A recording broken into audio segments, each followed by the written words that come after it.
आपको लगता है कि उद्धव ठाकरे का दावा कोई भी हल्के में ले नहीं पाएगा, ना शरद पवार ना कांग्रेस पार्टी, क्योंकि उद्धव ठाकरे अगर नाराज हो गए तो फिर कुछ भी हो सकता है, मतलब उनको मनाए रखने के लिए उनको सीएम पद दिया जा सकता है? मैं इस तरह की संभावनाओं पे ज्यादा जोर नहीं दूंगा कि मुझे नहीं लगता कि उद्धव ठाकरे के सामने अब ये विकल्प तुरंत बचा है कि वो भाजपा के साथ चले जाए, क्योंकि तब भाजपा भी यदि उनको मुख्यमंत्री पद देगी तब तो जाएंगे, यदि मुख्यमंत्री पद नहीं देगी तो जाके क्या करें। तो मुझे नहीं लगता कि इस तरह की कोई अभी इस तरह की अड़े रहने का जो विकल्प है उद्धव ठाकरे के पास बचा हुआ है।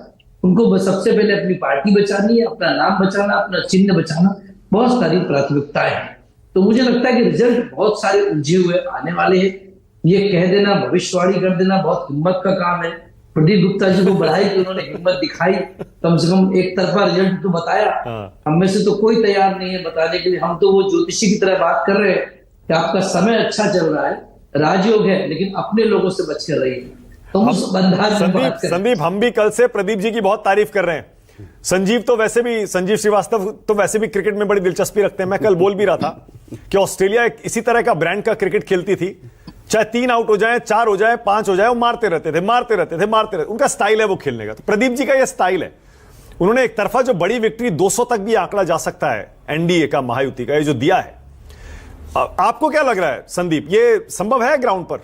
आपका असेसमेंट क्या है? देखिए, 6% वोट बढ़ा हुआ है महाराष्ट्र के चुनाव में, इसमें कोई शक नहीं।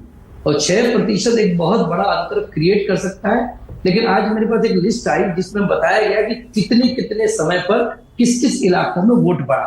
तो सबसे ज्यादा वोट जो बढ़ा है नंदुरबार में बढ़ा। नंदुरबार यानी आदिवासी इलाका, जहां अंतिम 1 घंटे में 6% वोट बढ़ा है। और आदिवासी इलाकों में पिछली बार भाजपा को बहुत बुरी तरह मात मिली थी, फिर भी वोट तो बढ़ा है। मुंबई में भी जो वोट बढ़ा है वो आखिरी 1 घंटे में बढ़ा हुआ है।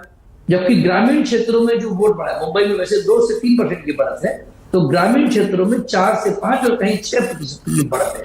तो ग्रामीण इलाकों में नाराजगी एक बहुत बड़ा मुद्दा था, सोयाबीन एक बड़ा मुद्दा था, लेकिन फिर भी कह रहे हैं कि संघ ने वोट निकलवाया। तो मैं किसी एक पक्ष की तरफ नहीं मानता कि ये बढ़ा हुआ वोट मुझे नहीं लगता गया है, ये मिक्सिंग होगी। और सबसे बड़ी बात है, पहला महाराष्ट्र चुनाव है जहां बहुत सारे बागी खड़े हुए हैं, तो चाहे जो बागी खड़े हैं उनकी अपनी स्टैंडिंग है, उनको भी एक बड़ी संख्या में वोट पड़ा हुआ है। तो ये सब चीजें बहुत अच्छा, हुई हैं। आप संदीप, आप बहुत ज्यादा सेफ खेल रहे हैं। आप थोड़ा सा अपना हंच बताइए, अपनी गट फीलिंग बताइए कि सीएम कौन बनता हुआ दिख रहा है आपको? देखिए, मैं सीएम की बात तो करना, देखिए बहुत सारे सीएम है, यदि भाजपा के ज्यादा नंबर है तो देवेंद्र फडणवीस नंबर 1 पर और वही सीएम बनेंगे, ये बात मैं स्पष्ट तौर पे कह सकता हूँ। बाकी दल मुझे नहीं लगता कि बीजेपी के बराबर उनके नंबर आएंगे। जहां तक महाविकास अघाड़ी का सवाल है, उसमें कोई सीएम तय नहीं है। यदि शरद पवार की चली तो वो सुप्रिया सुले को सीएम बनाना चाहेंगे, ये बात एक सीधे तौर पर तय नजर आ रही है। लेकिन मैं फिर कह रहा हूँ, चुनाव बहुत उलझा हुआ है, भविष्यवाणी करना बहुत हिम्मत का काम है, उतनी हिम्मत मुझमें नहीं। ठीक है, ओके। प्रदीप जी के पास मैं लास्ट में जाऊंगा।